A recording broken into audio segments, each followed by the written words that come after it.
네, 다들 명절 잘 보내셨습니까? 네. 대답 소리가 별로 시원찮은 거 보니까 우리 여자분들은 설거지하느라 개고생하고 남자분들은 조카들한테 용돈을 뜯기고 어른들한테 잔소리 듣고 이런 명절을 보내지 않으셨나. 네. 근데 또 중요한 사실은 우리가 이렇게 한 주를 건너뛰면은 여러분들이 또 그 앞에 했던 것을 거의 다 잊어버리는 이런 문제들이 계속 발생을 합니다. 그죠? 네. 요즘 저한테 이렇게 오시는 어른들이 보면 신부님 진짜 요즘 제가 갈 때가 다 된 것 같습니다. 왜요? 이런. 어제 일도 기억이 안 납니다. 막 이런 얘기를 하십니다. 제가 가만히 듣고 있다가 어제 일이 기억이 안 나는 게 그렇게 나쁜 것만은 아니죠. 사람이 옛날 일을 다 기억하면 그거 어떻게 살겠어요, 그죠? 네. 그 잊어먹으니까 또 새로운 하루를 사는 거지. 맨날 옛날 거 다 기억하면은 못 살겠죠. 네. 그래서 우리 가톨릭에서는 뭐 망각의 은총 뭐 이런 표현을 쓰기도 합니다. 그러니까 여러분들이 이렇게 사는 게 이제 바쁘고 힘들고 이러다 보면 진짜 많은 걸 잊어버리죠, 그죠? 근데 그 잊어버리는 것이 꼭 그렇게 나쁜 것만은 아니다. 그런 말씀을 드리고 싶고, 오늘 우리가 이제 배울 주제는 이제 예수는 누구이신가? 라는 주제를 오늘 한번 해보겠습니다. 예수는 누구이신가?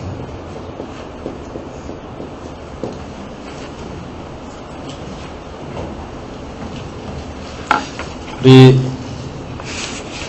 지금 교황님 혹시 이름 아세요? 교황님이 뭐하는 아저씨인지는 혹시 아세요? 교황님 본 적 있어요? 뭐 TV라든지 뭐 언론 이런 데서 그 흰 옷 입은 할아버지 한 번도 나는 본 적이 없다. 다 봤네요. 그 할아버지 이름 뭐예요? 예, 프란치스코. 예. 그 앞에 혹시 할아버지는 이름 기억나십니까? 그 앞에. 베네딕토라고. 예.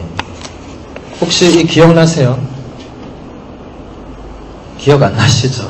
예. 제가 망감 얘기를 괜히 꺼낸 것 같습니다.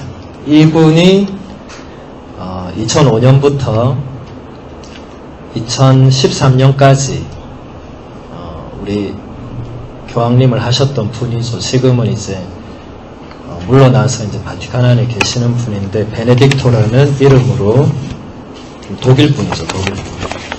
예. 이분이 제가 이 책을 들고 온 건 뭐 소개하려고 들고 온 게 아니고 이분이 이제 교황님 되고 나서 첫 번째로 쓴 책이 있는데 제목이 이제 하느님은 사랑이십니다인데 여기서 이분이 굉장히 중요한 얘기를 하시거든요. 그래서 그것을 한 문장인데 그걸 읽어드리려고 이 책을 들고 왔어요. 예. 근데 사실 그 한 문장이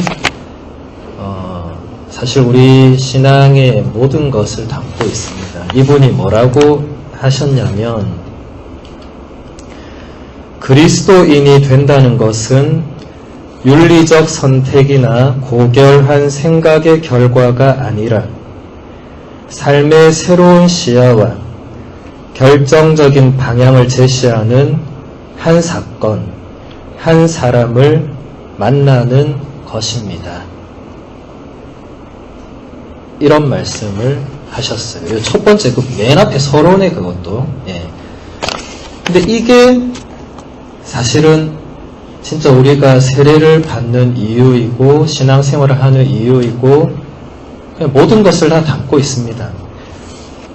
그러니까 그대로 다시 한번 읽어드리면 여러분이 지금 세례를 준비하려고 하는 것, 신앙인이 되려고 하는 것은 윤리적인 선택이 아니다. 예, 그게 본질이 아니다. 어떤 분들은 내가 그동안 너무 악하게 살고 나쁘게 살고 이래 살았는데 이제 좀 착하게 살아보려고 성당에 왔다. 이게 본질이 아니다. 예. 여러분 착하게 살려면 굳이 성당에 안 와도 착하게 살 수 있습니다. 얼마든지. 예. 그 다음에 고결한 생각의 결과도 아니다. 예. 여러분이 신앙인이 되려고 하는 것은 삶의 새로운 시야와 결정적인 방향을 제시하는 그런 한 사람을 만나는 것이다. 그 한 사람이 바로 예수다 이 말입니다. 예. 자, 그래서 사실 오늘 이 시간이 지금까지 여러분들이 배운 것은 이제 굉장히 이제 기초적인 거, 기본적인 거 다지는 어떤 시간이었는데 오늘부터는 이제 좀 깊이 있게 이제 들어가야 되는 어떤 시간이기도 합니다. 그래도 여러분들이 지금 한 달은 지났죠, 그죠? 그러니까 입문적인 물론 지금도 입문이지만 사실은 이 예수를 여러분이 어떻게 이해하고 어떻게 받아들이고 어떻게 만나고 거기에 따라 모든 건 결정납니다. 이 교리를 열심히 나오고 여러분 주일 미사를 계속 열심히 나오고 이게 중요한 게 아닙니다. 이제 여기서 결정이 납니다. 지금 기존의 신앙인들도 저기서 다 이미 결정난 사람들입니다. 그러니까 이걸 바꿔 말하면 기존 신앙인들도 저 물음의 대답을 아직도 못하는 사람도 많이 있습니다. 문제가 있는 거죠.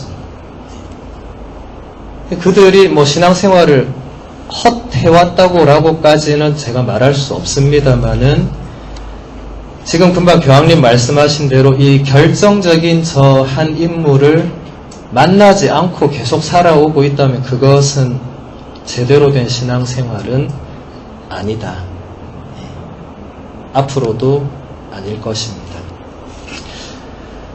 자, 그래서 이제 여러분들이 예수라는 이 인물에 대해서 우리가 이제 오늘 한 시간에 다 할 수는 없지만은 일단 예수라는 저 인물은 역사에 실제로 존재했던 인물입니다. 그것은 성경에만 쓰여 있는 게 아니라 고대의 그 당시 역사를 서술했던 역사책이나 다른 그런 책들에 등장합니다. 근데 아주 간단하게 나오고 있습니다. 예수라는 젊은 사람이 이 유대, 지금의 이스라엘 그쪽 지방에서 막 이렇게 정치적인 어떤 이유로 이 로마 황제 시대 때 이제 붙잡혀서 사형을 언도받고 죽었다. 이게 역사적인 사실입니다. 그것은 이거 부인할 수 없는 사실인데 그 한 젊은이가 죽었으면 끝나야 되는데 죽고 나서 이제 그를 따르는 사람들이 이제 생기니까 이제 이런 문제가 생긴 거예요. 네. 그 따르는 사람들이 죽어서 또 끝나면 되는데 또 그 뒤에 누가 또 따르고 이래가지고 지금 2000년을 이어져 왔고 지금도 따르는 사람들이 저를 비롯한 수많은 사람들이 지금도 따르고 있는 사람이 있습니다. 네. 이제는 따른다고 죽이거나 하진 않지만은 그래서 이제 예수라는 인물에 대해서 우리가 역사적으로는 그 정도로만 나와 있다. 그래서 그런 책들을 오늘 제가 막 소개하고 이런 것은 거의 의미가 없습니다. 그 이상 나와 있는 얘기가 별로 없습니다. 예수에 대해서 가장 많은 이야기가 나와 있는 기록은 제가 지난번에 말씀드렸던 이 복음서라는 책이 있습니다. 여러분 복음서는 다 들어봤을 거예요. 성경에 보면 구약 성경 말고 이제 신약 성경에 보면 첫 번째 네 권의 책들이 이렇게 마테오라는 이름의 복음서가 있고 그 다음 마르코라는 이름의 복음서가 있고 그 다음 루카라는 복음서도 있고 이제 요한이라는 네 권의 복음서가 있습니다. 여기 안에 이제 예수라는 인물에 대해서 가장 많은 이야기들이 있고 가장 많은 이라기보다는 이 네 개를 빼고 나면 이제 나머지에는 거의 얘기는 없습니다. 예수에 대한 이야기는 이 네 권이 거의 다라고 해도 되겠습니다. 자, 그러면 이 네 권의 책은 도대체 그러면 뭐하는 책들인가? 자, 여기 계신 분들 중에 나는 저 네 권을 다 읽어봤다. 손 들어보세요. 나는 다 읽어봤다. 자, 한 번도 안 읽어봤다. 손 들어보세요. 한 번도 안 읽어봤다. 이도 저도 아닌 사람 뭐예요? 아, 그럼 뭐 조금씩 읽어는 봤는데 뭐 잘 모르겠다. 이런 사람들인 것 같은데. 한 번도 안 읽어보신 분들은 오히려 더 좋을 수도 있습니다. 이제부터 이제 제가 하는 거 잘 듣고 이제 거기에 맞게 이제 읽으시면 되기 때문에 그렇습니다. 자, 일단 이 책들은 어떤 역사적인 사실을 객관적으로 전달하는 역사서는 아닙니다. 아까 제가 얘기한 어떤 역사서들 그런 것은 아니다. 자, 그러면 그런 객관성이 전혀 없는 어떤 꾸며낸 이야기, 뭐 신화나 전설 이런 거 있죠, 그렇죠? 자, 신화, 전설, 민담, 자, 이런 책도 아니다. 자, 그렇다면 요즘 사람들이 가장 그래도 믿고 확신하는 종류가 과학적인 책들이겠죠, 그렇죠? 자, 과학책이냐? 뭐 적힌 것만 봐도 전혀 이름이 과학적이지 않죠, 그렇죠? 과학적인 내용은 아예 없습니다. 그럼 도대체 저 책들은 무엇이냐? 근데 이 책들을 말고는 예수를 알 수 있는 길이 거의 없습니다. 그래서 예수를 알려면 이 책들이 뭔지를 일단 알아야 되겠죠. 뭔지 모르고 그냥 읽으면 이게 이상한 걸 전해주면 안 받아들여야 되잖아요. 그렇죠? 이 네 권은 도대체 무엇이냐? 이 네 권은 예수라는 인물을 따르고 추종하던 사람들이 있었습니다. 뭐 제자라고 부를 수도 있고, 뭐 그냥 추종자라 할 수도 있고, 뭐 그냥 아무 생각 없이 졸졸 따라다니던 사람도 있고, 어쨌든 따라다니던 사람들이 있었어요. 그리고 한둘은 아니었습니다. 좀 많은 숫자였습니다. 정확하게는 아무도 알 길은 없습니다. 근데 그들이 예수를 따라다니고, 예수를 따라다녔다면 요리 직접 봤다는 거죠, 그죠? 요렇게 최소 3년 정도는 요렇게 같이 본 사람들이 있었습니다. 그리고 이제 예수가 아까 죽었다 그랬죠. 예수가 죽습니다. 죽고 나서 끝인 줄 알았는데 그들이 죽었던 예수가 살아났다 이런 얘기를 이제 사람들한테 하면서 이제 이 복음, 이 체계 시대가 이제 열리게 되는데 그것이 이제 적혀진 책입니다. 그러니까 이것은 어떤 한마디로 규정하기는 매우 어려운 책이고 그 예수를 따르던 그 사람들이 예수는 살아있다. 이것을 믿고 그것을 사람들에게 전하기 위해서 의도적으로 뭔가를 기록한 책입니다. 물론 역사적인 사실을 어느 정도 기반에 두고는 있습니다. 그러니까 100% 허구는 아닌데 근데 여기서 전하는 이야기는 100% 객관적인 사실만을 전하는 어떤 그런 것도 아닙니다. 대부분의 사람들이 이 책들을 읽고 제대로 이해하지 못하는 이유는 이런 범주들을 벗어나지 못하고 다 이런 기준 안에서 이 책들을 읽다 보니까 이런 말도 안 되는 책이 있어 이래 집어던진 사람이 있고 이런 기준으로 보면 다 말도 안 되는 책입니다. 그러니까 어떤 사람은 그래 예수는 사기꾼이네 이런 사람도 있고 또 어떤 사람은 저 예수 믿는 사람들 참 불쌍하네 이런 사람도 있고 또 자기 마음대로 해석하는 거죠. 그러니까 이 책이 무슨 책인지를 정확하게 모르고 그냥 읽으면 여러분도 똑같이 됩니다. 읽다 보면 이게 뭐야 이거 이래 되거든요. 재미도 없어요. 그냥 예수라는 사람이 뭐 태어나고 뭐 이런 말을 하고 이런 기적을 하고 근데 나중에 죽고 근데 부활했다고 사람들 얘기하고 그러다 그냥 얘기가 끝납니다. 별거 없습니다. 여러분 마음만 먹으면 요 4권의 책을 일주일 안에 거의 다 읽을 수 있습니다. 그런데 어떻게 저 4권의 책이 이 2000년을 이렇게 해서 지금까지 와서 제가 여러분 앞에서 이 책을 설명하고 있는가. 이게 핵심이 되겠죠. 그렇죠? 일단 역사적인 사실만으로 볼 때 예수라는 이 젊은 사람은 일단 목수였습니다. 왜냐하면 아버지가 목수였거든요. 그 당시에는 아버지의 일을 아들이 하는 건 너무나 당연했습니다. 요즘은 뭐 다 자기 일 찾아가지만 그것은 거의 역사적 사실입니다. 그리고 예수는 한 30년의 시간을 그냥 목수의 아들로 혹은 목수로 그렇게 살았습니다. 그때 뭐 했는지 우리는 전혀 알 길은 없습니다. 그냥 30살까지는 조용히 살았습니다. 근데 30살쯤 되니까 여러분도 요즘 뭐 20살 되면 집 나가죠, 그죠? 이 예수도 30살이 되니까 너무 오래 집에 붙어 있었다고 생각했는지 집을 나갑니다. 여러분 지금도 유럽 특히 독일 이런 데는 만 18세 이상의 아들, 딸이 집에 있으면은 부모가 고발하면 경찰이 잡아갑니다. 나가야 되는데 안 나가고 남의 집은 아니죠, 뭐라 하죠? 불법 가택, 뭐 침입, 뭐 그런 걸로 쫓겨납니다. 쫓아내야 되고.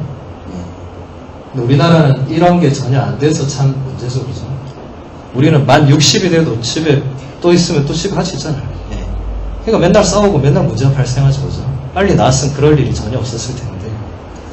아무튼 예수는 30살까지는 집에 있었습니다.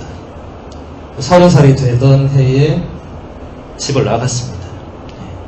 집을 나가고 떠돌아다니면서 사람들에게 뭔가를 설교하기 시작합니다. 근데 그거를 듣고 아까 얘기했듯이 따라다니던 추종하던 그런 사람들이 이제 생겨나기 시작합니다. 그러면서 이제 이들과 한 3년 정도를 같이 그렇게 지냅니다. 그리고 아까 얘기한 대로 이제 그 뒤에 죽음이라는 사건이 생기고 부활이라는 다시 살아난다는 이 추종자들의 증언이 따르고 뭐 이렇게 됩니다. 굉장히 간단하죠, 그죠? 네. 이게 역사적인 사실입니다. 네. 자, 그런데 이제 예수가 이제 죽은 것도 기록되어 있습니다. 다른 어떤 역사책에도. 죽어서 끝나야 되는데 원래 우리도 그렇잖아요. 우리도 그렇진 않네요. 누군가를 따르다가 그 사람이 죽으면 다 어떻게 하죠? 그래서 끝났다고 집에 가야 되는데 이제 뭐 안 갈 수는 있겠죠, 그죠? 그래도 우리가 그 정신으로 살아보자 뭐. 자, 근데 그렇게 해서 과연 얼마를 더 그 무리가 갈 수 있을까요? 근데 이 예수라는 사람의 죽음은 단순히 끝은 아니었던 것 같습니다. 이를 따르던 사람들이 다시 살아났다고 이제 사람들에게 말을 하기 시작합니다. 그러니까 사람들은 무슨 개소리야 이런 사람도 많았겠지만 설명해봐라. 이렇게 하니까 이제 다시 이제 예수가 이 자기들이 같이 지냈던 요때 일어났던 일들 혹은 예수님 했던 말들, 행동들 이런 것을 이들이 기억하기 시작합니다. 제가 오늘 처음에 기억의 주제를 꺼낸 것도 사실 이 복음서의 핵심은 기억입니다. 기억. 다른 말로 하면 뭐 회상, 뭐 우리말로 하면 뭐 추억, 뭐 여러 가지 뭐 많겠지만은 어쨌든 복음서는 기억의 책이라고 해도 될 것 같습니다. 그러니까 이 3년의 시간 동안 있었던 일을 요 추종자들이 다시 기억을 하기 시작합니다. 예. 그리고 그것을 사람들에게 전하기 시작합니다. 그때는 뭐 책이라든지 이런 게 거의 없던 시절이라고 제가 예전에 한번 얘기했죠. 그때는 사람들에게 뭔가를 전달할 수 있는 유일한 방법은 구전. 자, 여러분, 구전이 뭐예요? 입으로 전하는 거죠, 그렇죠? 구전에서 핵심은 뭐겠습니까? 이야기입니다, 이야기. 여러분, 옛날 사람이나 지금 사람이나 이야기 듣는 거 좋아하죠. 여러분도 남의 이야기 듣는 거 좋아하잖아요. 막 그냥 누가 이런 이야기 계속 듣고 있잖아요, 사람들이. 예. 여러분, 한국 사람이 드라마 좋아하는 이유도 뭐 있습니까? 그 안에 이야기가 있거든요. 어떤 주인공이 나옵니다. 누구랑 사랑에 빠집니다. 근데 또 잘 안 돼요. 또 옆에 또 희한한 애가 나타나서 막 이 사랑이 뺏길 것 같고 막 이 이야기가 있거든요. 스토리가 있어요. 그러니까 그리고 한 시간에 딱 끝내니까 이거 너무 아쉬운 거예요. 그래서 다음 주에 반드시 보리라 다 그러는 거예요. 예. 왜 그러겠어요? 이야기가 끝이 안 나서. 끝나면 안 볼 건데 끝나면 이제 다른 드라마 찾겠죠. 그죠? 근데 끝이 날 때까지는 이야기 끝이 안 나니까. 예. 그만큼 이야기라는 것은 이 매력적인 뭔가가 있는 겁니다. 예. 그것을 오늘 지금 그걸 얘기할 수는 없지만 어쨌든 여러분 복음서도 대부분 보면 이야기들이 모여 있습니다. 예. 예수가 어떻게 태어났느냐, 예수가 집 나가서 뭐 했느냐, 예수가 그들과 함께 다니면서 뭐 했느냐, 무슨 말 했느냐, 반대하는 사람은 무슨 말 했느냐, 예수가 죽을 때 과정은 어땠느냐, 그거 다 이야기로 되어 있어요. 근데 그냥 한 편의 이야기로 읽어도 그 안에 다 이야기가 충분히 되는 이야기들입니다. 물론 재미는 거의 없겠지만. 예. 그래서 이런 이야기들을 구전으로 사람들이 전하다가 이렇게 해서는 한계가 있겠죠. 그죠? 왜냐하면 요 사람들도 때가 되니까 다 죽었어요. 예. 근데 죽기 전에 많은 사람들한테 막 이야기는 했겠죠. 그 이야기를 또 들은 사람들이 있겠죠. 근데 이들도 언젠가는 죽겠죠. 네. 뭐 사람이 지금도 오래 살아야 100살까지 살아도 오래 살아도 그때는 뭐 50년 살아도 굉장히 오래 산 사람들이었습니다. 근데 이야기 들은 사람이 얼마 안 가서 또 죽는 거예요. 예. 그러니까 더 이상 이렇게 돼서는 안 되겠다 하고 이제 이런 추종자들이 이런 이야기들을 뭔가 모아서 기록으로 이렇게 정리를 합니다. 예. 예수라는 인물이 이제 실제적으로 기원후, 그러니까 우리 요 BC와 AD를 나누면 기원후 한 33년에서 37년 사이에 죽은 걸로 되어 있습니다. 그거 대충 날짜를 계산해 보면 이거 실제로 그렇습니다.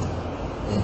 그리고 마르코 복음서가 넷 중에 제일 먼저 쓰이는데 이게 기원 후 70년. 자, 그러면 여기랑 여기는 얼마 차이가 나죠? 한 40년 가까이, 그죠? 예. 지금 같으면 40년 지나도 젊은 사람들은 40년 지나도 또 살아있을 건데 그때는 40년은 한 두 세대가 바뀌는 겁니다. 예. 한 세대는 이미 다 가고, 그러니까 할아버지들이 듣고 가시고 아버지한테 전해주고 아버지 가시고 그 다음 우리한테 온 겁니다. 한 3대까지 온 거예요. 이 3대 때부터 이거를 이제는 적어야 되겠다. 왜냐면 나도 어제도 기억도 못하는데 아버지한테 분명히 뭔가 들었는데 뭔가 중요한 것 같은데 하면서 이제 적기 시작합니다. 그래서 여기 나오는 이 네 이름은 이제 다 예수님 시대의 이 추종자들의 이름이었는데 실제로 저들이 적었는지 안 적었는지 우리는 정확하게는 알 길이 없습니다. 왜냐하면 옛날 사람들은 어떤 책을 적고 이제 권위 있는 사람의 이름을 많이 끌었었거든요. 그래야 사람들이 그 책을 볼 것이고 또 그 책에 대한 어떤 권위가 서니까 그런 거겠죠. 그래서 적기 시작해서 이제 마르코가 제일 먼저 쓰이고 그 다음에 마테오랑 루카가 비슷한 시기에 쓰여요. 80년에서 85년쯤에 쓰이고 마지막에 요한이 이제 100년경에 쓰입니다. 자, 여러분 BC와 AD는 이게 뭔지 다 아시죠? BC는 영어의 Before Christ의 약자입니다. 그러니까 크라이스트는 그리스도, 제가 얘기했죠. 예수는 그리스도. 이걸 받아들이느냐 안 받아들이느냐에 따라 종교가 달라지지만 어쨌든 Before Christ는 예수 탄생 이전을 말합니다. 그리고 AD는 이건 라틴어인데 Annus Domin이라고 합니다. Annus는 이제 영어의 이열, 우리의 해, 년 이런 거고 Dominus, Domini는 이제 주님, 주님의 해. 그러니까 예수님이 태어난 해를 기준으로 100년이 지났다. 그 해를 기준으로 33년에 죽었다. 그 해를 기준으로 지금 2018년째다. 그렇게 계산이 되는 것입니다. 자, 그러면 이 두 세대 지나고 이제 마르코 복음이 쓰이고 그 다음 마테오, 루카, 마지막에 요한까지 이렇게 4개가 쓰이게 되면서 자, 여러분 이제 이거를 자, 여러분이 한번 생각해 보세요. 여러분 이제 다 중고등학교 시간이 있었는데 자, 그때를 기억하고 한번 뭘 써봐라 하면은 여러분 뭘 쓰겠어요? 여러분 기억에 남는 것만 쓰겠죠? 그죠? 그때 고등학교 1학년 때 참 잘생긴 선생님이 있었는데 참 그 선생님한테 내가 참 마음을 뺏기고 내만 뺏긴 게 아니고 옆에 애들도 다 좋아하고 막 러브레터를 매일 적고 이런 거 적겠죠. 네. 아니 그때 나는 수학을 너무 못했는데 뭐 맨날 앞에서 혼나고 이런 거 적겠죠. 기억의 책이라는 것은 제가 아까 얘기한 게 이런 모든 것들을 다 무시한다. 네. 무시한다는 표현이 좀 그렇고 넘어선다. 네. 자, 그러면은 이 모든 이야기들을 우리가 다 살펴보는 것은 불가능합니다. 예. 왜냐하면 이런 책들은 하나씩 다시 다 봐도 또 이야기가 너무 많아요. 그래서 그걸 또 뭐 보고 하면 끝도 없습니다.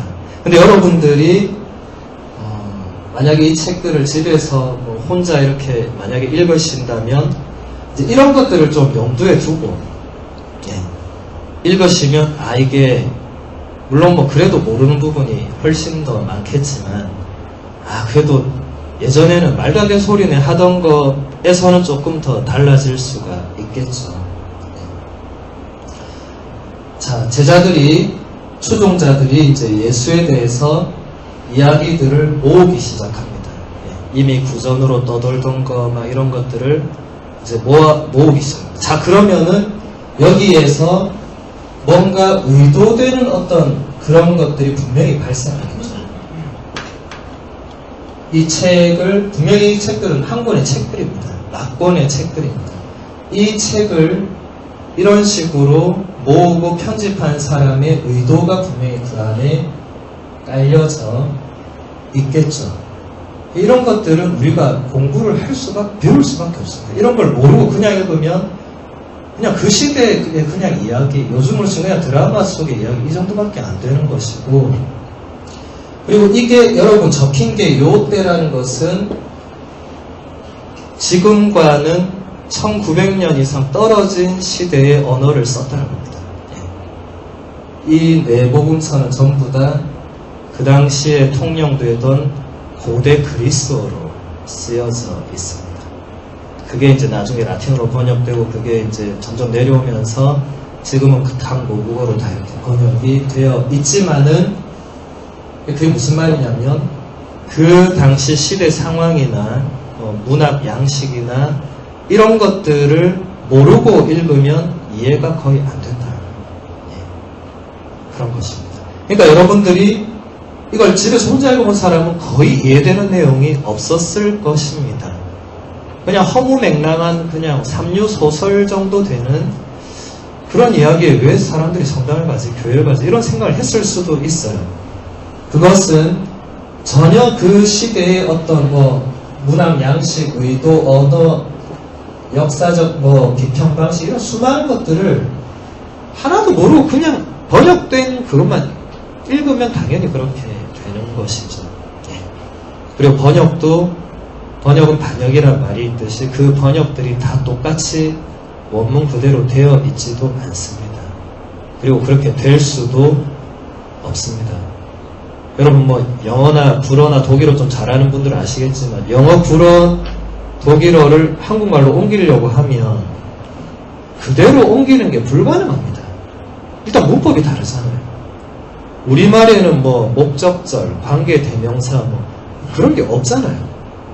근데 그 언어는 그런 게 있습니다. 그게 어떻게 번역해요? 그러면 그대로 하려면 말이 안 맞게 됩니다. 그래서 결국은 말을 고쳐야 됩니다.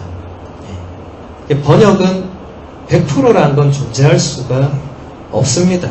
가장 비슷하게 갈 수는 있어도, 그러니까 저처럼 이렇게 공부한 사람이 진짜 그리스어를 공부하고 해서 그리스어를 직접 보는 그 느낌하고 여러분들이 한글로 번역된 그것을 보는 것은 다를 수밖에 없습니다. 그건 어쩔 수 없는 겁니다. 이런 것들을 한계를 여러분들이 분명히 또 알고는 있어야 되고, 하지만 그럼에도 불구하고 그렇다면 모든 사람이 그리스어를 배워야 되느냐? 그렇지는 않습니다. 이 성경이라는 것은 물론 이렇게 쓰여져 있지만 여러분들도 이들의 이야기를 들으면서 제가 아까 얘기한 이 베네딕토 교황님이 말씀하신 것처럼 이 예수라는 인물을 새롭게 만날 수가 있습니다. 이게 사실은 핵심입니다.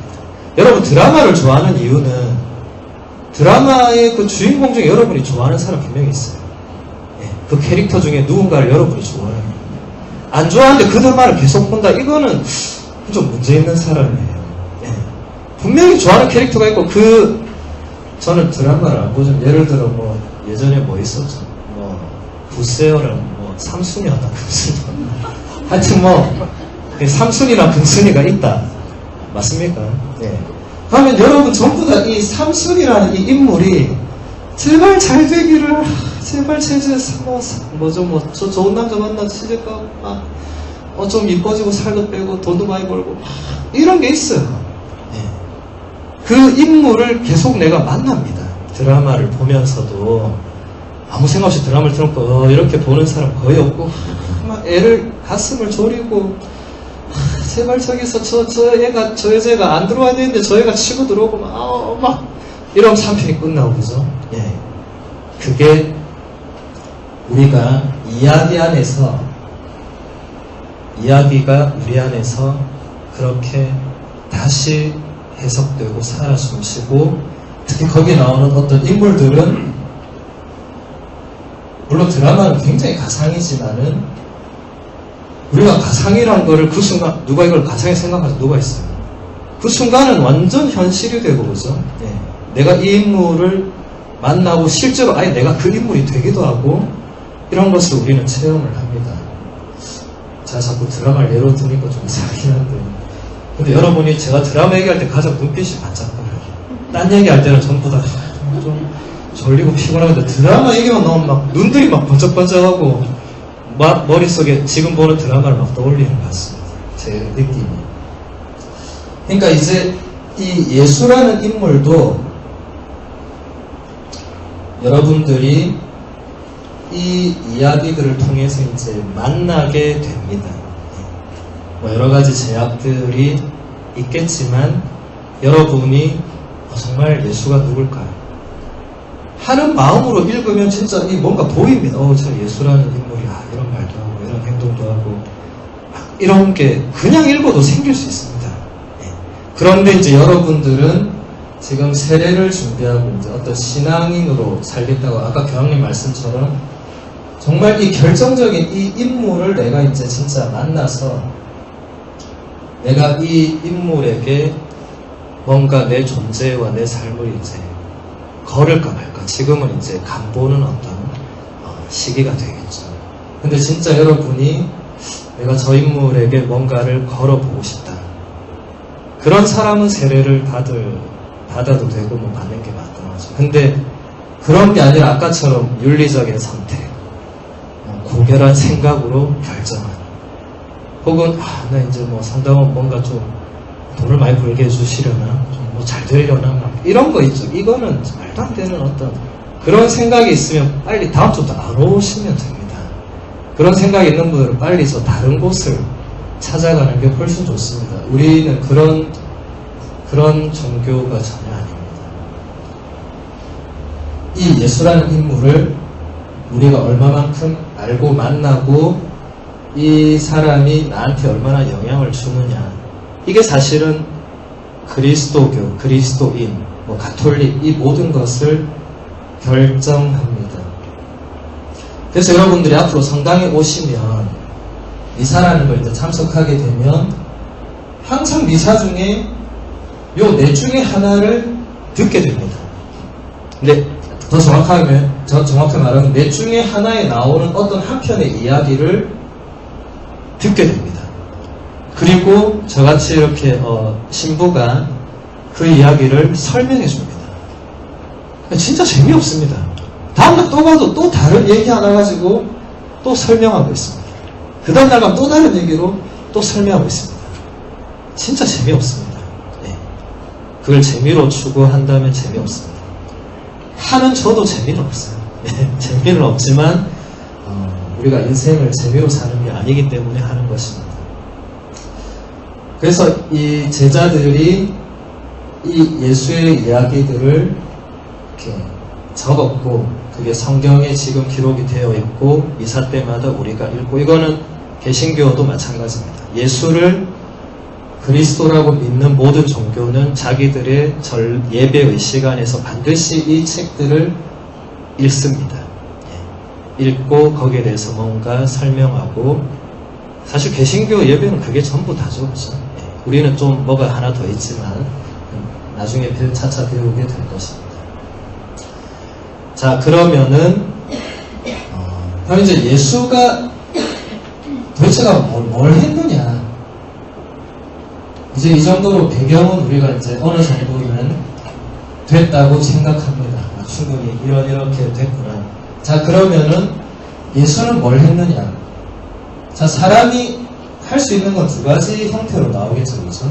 첫 번째는 뭐죠? 말이 있고, 그 다음 뭐가 있죠? 여러분 말만 하고 삽니까? 그 다음 뭐가 있습니까? 행동이 있죠. 그렇죠? 이 두 개를 하루라도 안 하고 사는 사람은 아무도 없을 것입니다. 너무 많이 해서 다르겠죠. 좀 줄이면 좋은데, 예수님도 이 두 개로 다 했습니다. 그러니까 3년이라는 시간 동안 그의 추종자들이 이 두 개를 계속 본 거죠. 보고 듣고. 보고 듣고 하다가 이제 죽고. 근데 죽기 전까지는 어쨌든 계속 저것을 보고 듣고 그 다음 뭐가 되죠? 뭐 느끼고 체험하고 뭐 이렇게 되겠죠. 자, 그러면서 어떻게 되죠? 우리도 사람이 사람을 만나면 처음엔 서로 우리 지금처럼 모르잖아요. 저는 여러분을 전혀 모릅니다. 왜냐하면 제가 여러분의 말과 행동을 한 번도 본 적이 없습니다. 그냥 여러분 한 시간 동안 가만히 앉아있고 눈만 끔뻑거립니다. 저는 한 시간 동안 계속 말하고 계속 행동을 하고 있습니다. 그러니까 여러분은 저를 어느 정도는 알 수 있겠죠. 아, 저 신부는 쉬지 않고 떠드는 사람이다. 혹은 저 신부는 뭔가 쉬운 걸 어렵게 말하는 사람이다. 여러 가지 아마 저에 대해서 어느 정도 근데 전 전혀 모릅니다. 왜냐하면 이 두 가지를 제가 보지 못했기 때문입니다. 근데 어쨌든 제자들은 이 사람이 이 두 가지를 어쨌든 3년을 본 거예요. 이를 졸졸 따라다니면서도 보고, 또 특히 몇 명은 더 가까이에서 보고 한 겁니다. 그러니까 기억을 해서 또 얘기를 해주는 거예요. 그게 단순한, 여러분들이 어제 친구 만나서 지금 기억이 하나도 안 납니다. 왜 기억이 안 나냐면 다 쓸데없는 얘기를 해서 그렇습니다.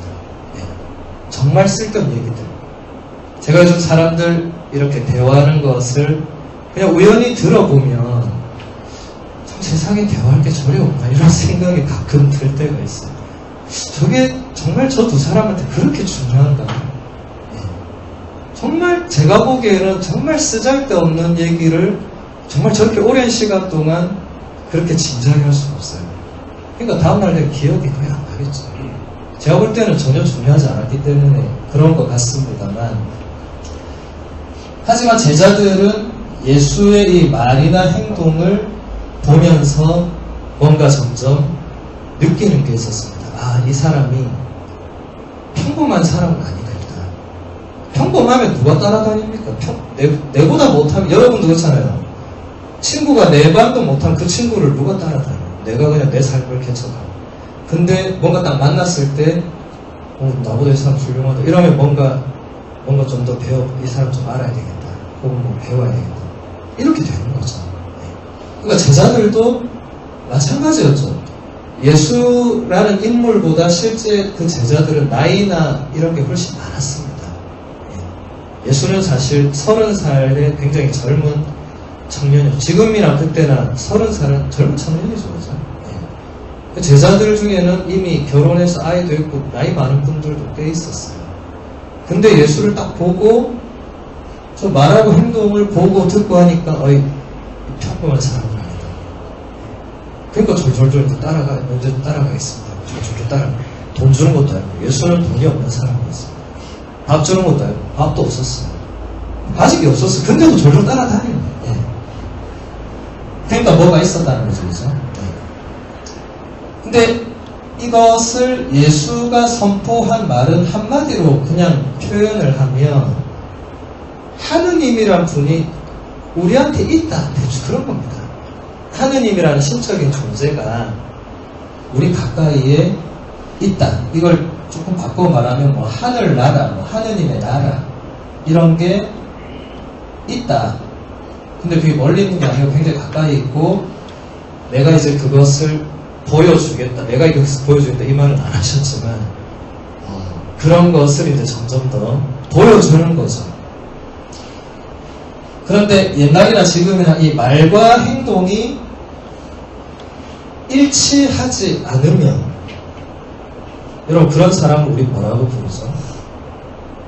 사기꾼 혹은 뭐 위선자 뭐 여러 가지로 여러분 뭐 우리가 정치인을 싫어하는 뭐 아주 주상적이 있지만 정치인을 싫어하는 이유는 뭐죠? 말은 요래 해놓고 나중에 뽑히면 그래 안 하잖아요. 물론 제가 모든 정치인도 그런 거 아닙니다. 대체로 그랬다는 거죠. 그러니까 요게 언행일치가 되냐 안 되냐도 굉장히 중요한 문제겠죠. 지금 여러분이 아까 그래도 안다고 했던 그 프란치스코라는 교황님이 제가 볼 때 지금 이 시대에 가장 많은 사람들에게 존경과 사랑을 받는 것 같습니다. 근데 그분이 정확하게 무슨 말하고 했는가 여러분 잘 몰라요 사실. 진짜 잘 안 보잖아요. 그 뭐 교황님 책을 읽거나 뭐 교황님 나올 때 뭐 그 TV 요시 보고는 안 그러잖아요. 근데 이분이 존경받는 걸 제가 볼 때는 이분이 말하는 거하고 이분이 행동하는 게 지금 다른 어떤 세계 정치 지도자나 영향력 있는 사람보다 훨씬 더 일치하는 것 같다 라고 사람들이 느끼지 않을까. 그냥 단순히 가톨릭의 수장이네 그러니까 뭐 좋은 분이겠지 이런 시대는 같습니다. 요즘 사람들은 그렇게 해서 누구를 존경할 수 없어요. 철저히 요즘 인터넷으로 다 뒤져보잖아요. 요즘 인터넷 치면 뭐 다 나오잖아요. 그런 거 보고 적어도 이 사람은 본인이 말해놓고 본인이 저만큼 행동을 하는구나 이런 게 있겠죠. 예수도 제가 볼 때는 제자들에게 그런 확신을 100% 심어준 사람이었습니다. 예수가 뭔가 말을 많이 했어요. 그 나중에 여러분 복음서 찾아보면 다 있어요. 그런데 행동도 그렇게 가니까 제자들이 이 사람이 진짜 말하는 게 맞네 이렇게 되는 거죠. 그리고 이제 그 예수의 행동들은 뭐 지금 세세한 것까지는 뭐 제가 다 다룰 수는 없지만 예수의 행동은 기존의 그 당시의 종교 지도자나 종교 교사들과는 굉장히 달랐습니다. 그건 복음책 그대로 나옵니다. 그래서 기존 종교 지도자들은 예수를 굉장히 미워하고 싫어했습니다. 이건 역사적 사실입니다. 근데 예수는 그것을 별로 그렇게 연연해하지 않는 모습을 계속 보였습니다. 자, 여러분 같으면 누가 내를 좀 미워하고 싫어하면 내가 좀 뭐 달라져야 되겠다. 아니면 적어도 저 사람하고 좀 멀리 해야 되겠다. 뭐 이런 게 있을 거 아니에요. 근데 예수는 전혀 그러지 않았습니다. 처음부터 끝까지 본인이 밀고 나가는 대로 계속 밀고 나갔어요. 그러니까 싫어하는 사람 계속 싫어하고, 좋아하는 사람 계속 좋아하고, 다른 사람 계속 따르고, 안 따르는 사람 아예 안 따르고, 계속 그렇게 된 거겠죠. 근데 중요한 것은 그렇다고 해서 이 예수라는 인물이 나를 따르는 사람은 너희는 잘 따르고 너희는 미워하니까 이렇게는 안 했어요. 모든 사람한테 계속 같이 어울려서 뭐 밥 먹자 밥도 먹고 뭐 가족 대화도 하고 논쟁도 하고 이랬던 사람이었습니다. 그러니까 적어도 모든 사람에게 열려있는 그런 모습이었다. 뭐 지금 프란치스코 교황님도 비슷하죠, 그죠? 가톨릭 교회 수장이라고 해서 가톨릭 교회 신부 뭐 수녀만 만나고 이러지 않죠. 전 세계 모든 사람, 뭐 가난한 사람 뭐 다 만나죠. 만나서 이야기도 듣고. 예수도 그랬다. 그리고 어쨌든 예수가 보여준 이 행동들은 그냥 평범한 사람이 나를 따르라 이런 말과 행동은 아니었다. 제가 얘기했잖아요. 예수가 말한 메시지의 핵심은 뭔가 하느님 혹은 신적인 존재를 계속 사람들에게 전해주고 알려주고 그랬던 사람이었습니다. 그러니까 기존의 종교 질서와는 이게 자꾸 충돌하는 부분이 많았겠죠. 그래서 결국 그것 때문에 기존의 종교 지도자들이 예수를 죽음으로 몰고 가고 실제로 죽습니다. 사실은 아까 베네딕토 교황님이 얘기한 내 인생의 결정적인 방향을 제시하는 한 사건을 먼저 말했죠. 그죠? 한 인물이죠. 그 한 사건이 바로 예수의 죽음입니다. 죽음. 그러니까 이게 예수를 믿지 않는 사람, 예수랑 아무 관계없는 사람은 그냥 2000년 전에 그 팔레스타인 지방에서 어떤 젊은이가 뭐 하다가 그냥 때가 되니까 죽었어요. 30 몇 살에 죽었어요. 사람들 별 관심 안 가져요. 지금도 세상 수많은 사람들은 관심 가지지 않습니다. 왜냐하면 내 인생에 아무 상관없는 사람이에요. 내 옆집에서 누가 불나 죽어도 내가 상관없다고 사는 이 시대에 어떻게 2000년 전에 누가 죽었는데 뭔 상관이야 나는. 그냥 살죠. 그죠? 그런데 신앙인이 된다는 것, 세례를 받는다는 건 이제 이 예수의 죽음이 이제는 내가 모르던 옛날 사람이 죽어서 내하고 아무 상관없는 사건이 아니라고 말하는 겁니다. 적어도 아닌 것 같다고. 뭔가 나는 더 궁금하다. 왜 죽었는지 궁금하다. 그런데 이게 내만 궁금한 게 아니고 실제 그 따르던 사람들도 이 죽음을 정말 궁금해했어요. 왜냐하면 이 말하고 행동하는 걸로 봤을 때는 쉽게 죽을 사람이 아니었습니다. 말과 행동이 거의 신적인 뭔가가 나오는 사람이 툭 죽는 자체는 우리는 별 뭐 대수롭지 않게 여기지만 3년을 따라다녔던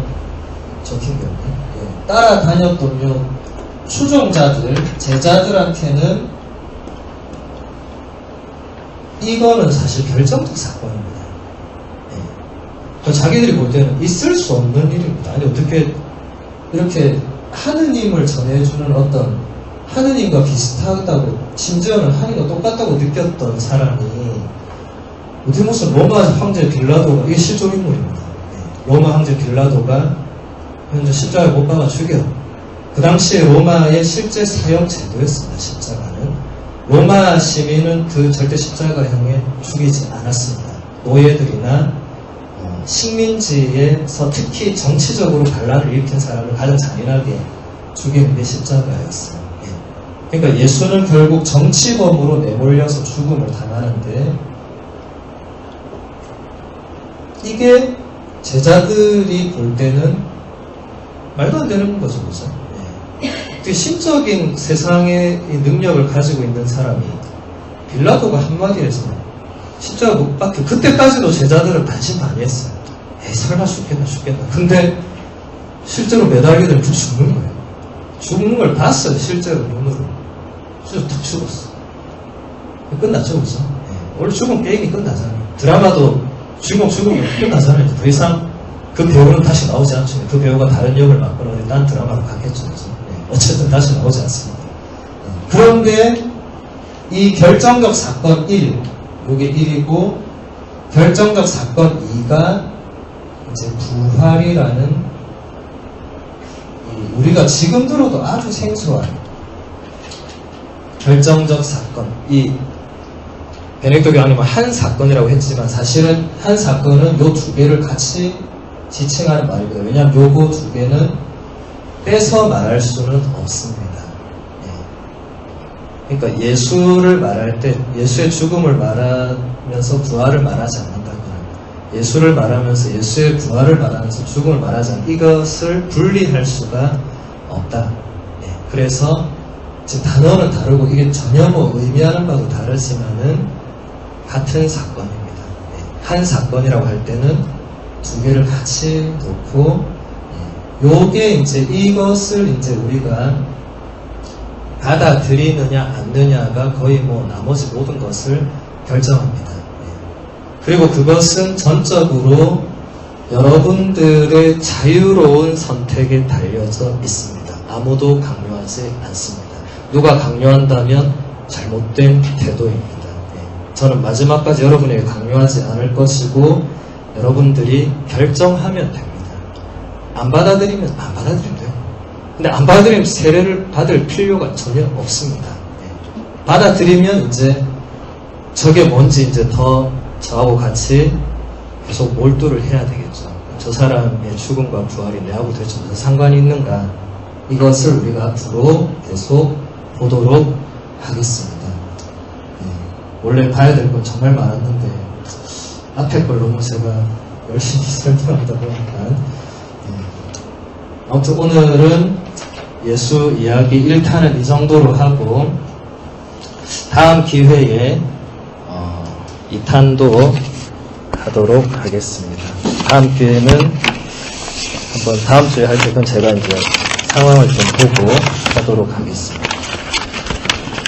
네, 오늘도 여러분들에게 이제 책을 하나 이렇게 제가 가지고 왔는데, 이건 책을 가지고 온 게 아니고 이제 책을 제가 발췌한 걸 가지고 왔는데, 간디와 비교 종교라는 책이 있습니다. 여러분, 간디는 뭐 하는 사람인지 다 아시죠? 간디 뭐 하는 사람이에요? 간디 어느 나라 사람이에요? 적어도 한국 사람은 아니겠죠, 그렇죠? 인도 사람입니다.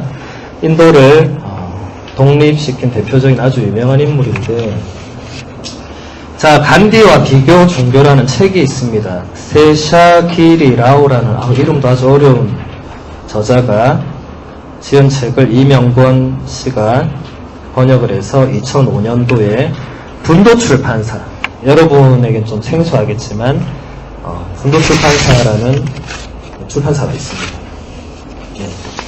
다 받으셨죠?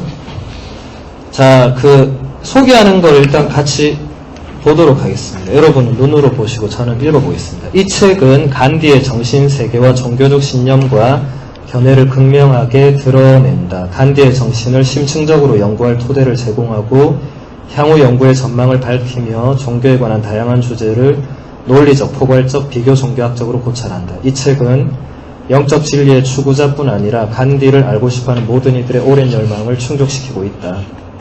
그 다음 밑에 보면 마하트마 간디 연구자들이 고대하던 책이 마침내 발간이 되었다. 지난 수십 년 동안 간디는 정치 지도자, 사회개혁가로 알려져 왔다.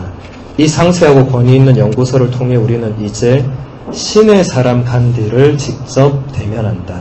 간디는 위대한 세계 종교들의 고유한 통찰과 차이를 깊이 사색하고 자신의 신앙을 견지하면서도 종교 간 대화와 평화에 이르는 방법을 제시한다. 그가 제시하는 방법은 라마크리슈나의 인생 체험에서 생생하게 드러나는 힌두교의 오랜 지혜와 완벽히 일치하며 현대의 합리성에도 부합된다. 간디의 영적 교훈은 동양을 뛰어넘어 서양에까지 미치고 있다. 이 책을 통해 인류 역사상 가장 진지하고 심오했던 한 진리 추구자를 만나보자. 그는 진정한 세계인이다. 넘겨보겠습니다. 이 책에서 나오는 내용들을 제가 몇 가지 발췌를 해봤습니다. 제가 또 읽어보겠습니다. 나는 인간을 떠나서는 신을 발견할 수 없다는 것을 알게 되었다. 사람들은 신에 대하여 모르면서 안다고 생각한다. 신에 대해서 긴 토론이나 논쟁을 할 수 있을지는 모른다. 그러나 그들의 삶과 행동이 말과 일치하지 않으면 공허할 뿐이다. 인간은 본질적으로 영적이며 육신은 영성을 표현하는 데만 사용해야 한다. 인간을 잔인하게 만드는 모든 행위가 악이다. 이웃에 대한 의무를 소홀히 하고 사람을 섬기지 않는다면 우리의 기도와 예배는 헛된 것이다. 타인의 삶을 어루만져 주지 않고 자신의 영성만 추구하는 예배는 최상의 예배가 아니다. 진정한 종교의 핵심은 만인에 대한 선행을 최고 목표로 삼는 데 있다. 기도는 신실한 영혼이 신과 대화하는 것이다. 기도는 신의 뜻과 인간의 뜻을 만나게 한다. 예배와 기도는 우리가 하찮은 일상 존재로 전락하는 것을 막아준다. 기도는 자기 중심주의의 종말을 의미하며 정의와 평화 속에서 이루어지는 신적인 삶의 시작을 뜻한다. 육체에 음식이 없으면 안 되듯이 영혼에는 기도가 없으면 안 된다는 것을 나는 그때 깨달았다. 사실 영혼의 기도가 필요한 만큼 육체의 음식이 필요한 것은 아니다. 기도의 과식이란 있을 수가 없다. 세상은 단순한 신앙 고백이 아니라 참된 종교의 실천을 요구한다. 세상이 괴로운 것은 도덕적 지식이 부족해서가 아니라 올바른 실천이 없기 때문이다. 변화는 자기 정화와 자기 성찰을 통해서만 가능하다. 개인의 종교성은 신앙 고백이나 교리의 수용이 아니라 자신의 믿음을 일상적인 삶에 적용하는 데에 달려 있다. 종교는 혼자든 함께든 인간의 모든 행위를 영성화해야 한다. 자기 종교도 제대로 모르면서 남의 종교 지식에 돌을 던지려는 것은 슬픈 일이다. 종교는 교의와 교리로만이 아니라 삶과 정신으로 영향을 미쳐야 한다. 참된 종교는 도처에 상존하는 인간의 비탄에 끌리는 온정을 지니고 있다. 이 정신이 모든 종교에 스며들 때 종파주의적 교만과 광신주의는 반드시 사라질 것이다. 누가 무엇을 가르쳤느냐가 아니라 무엇을 행했느냐가 중요하다. 종교 분야에서는 실제로 참여한 만큼만 알 수가 있다. 종교는 아낌없이 베풀고 용서하는 사랑으로 생명을 얻어야 한다. 말과 염원에서뿐만 아니라 실천에서도 드러나는 사랑으로 생명을 얻어야 한다. 네. 제가 지금 읽어드린 부분들은 간디가 직접 말한 것도 있고, 그 간디의, 지금 아까 제가 설명한 대로 저 간디의 말과 행동을 본 사람들이 이제 후대에 또 이야기를 전해주고, 이제 그런 것들이 쌓이고, 이제 이렇게 그것을 집중적으로 연구한 사람이 이렇게 책을 내고 한 것입니다. 예. 그러니까 제가 이 책을 소개한 이유는 간디를 이제 알아보자, 뭐 이런 건 아니고, 이게 이 복음서 형성 과정이나 이런 것에 유사한 게 많이 있는 거예요. 그리고 지금 간디가 얘기하는 이런 부분들이 모든 세상의 모든 종교들의 사실 굉장히 본질적이고 공통적인 요소들입니다. 예. 간디는 뭐 이 종교 저 종교 차별하지 않았죠. 예. 그것을 다 열음으로 해서 사실 인도의 독립에 그것도 상당한 영향을 줬습니다. 예. 그래서 여러분들이 제가 이렇게 책을 소개할 때 책을 읽으면 가장 좋겠지만은 뭐 그럴 시간이 없는 분들은 이거라도 집에 가져가셔서 한 3번만 반복해서, 여러분 한 번 읽고 뭐 깨닫는 사람은 세상에 아무도 없어요. 근데 3번 정도를 반복하면 누구라도 뭔가 느끼게 되어 있습니다. 아, 이게 단순히 그냥 제가 지금 한 번 읽어서는 여러분도 지금 눈으로 한번 봤지만 아무 내용도 지금 여러분에게 남아있지 않을 건데, 한 3번만 다시 읽으면 뭐 오는 게 있습니다. 이게 뭐지? 이거는 이런 것들. 예. 사실 그런 게 사람을 성장시키고 발전시키고 뭔가 깨달음을 주고 하는 거거든요. 네. 그래서 여러분들이 제가 매주 책을 소개하는 거는 그 책을 꼭 읽어라 이런 건 절대로 아닙니다. 부담 갖지 마시고 그냥 좋은 책이 있으니까 시간 낸 사람 읽어보면 되고, 시간이 없는 사람은 요거라도 가져가셔서 한 번씩 다시 읽다 보면 그냥 요즘 소위 말하는 그런 마음의 양식, 영혼의 양식, 그 이상의 충분한 가치는 이런 책들은 제공해 줍니다. 그래서 오늘은 여기까지 해서 마무리를 하고, 다음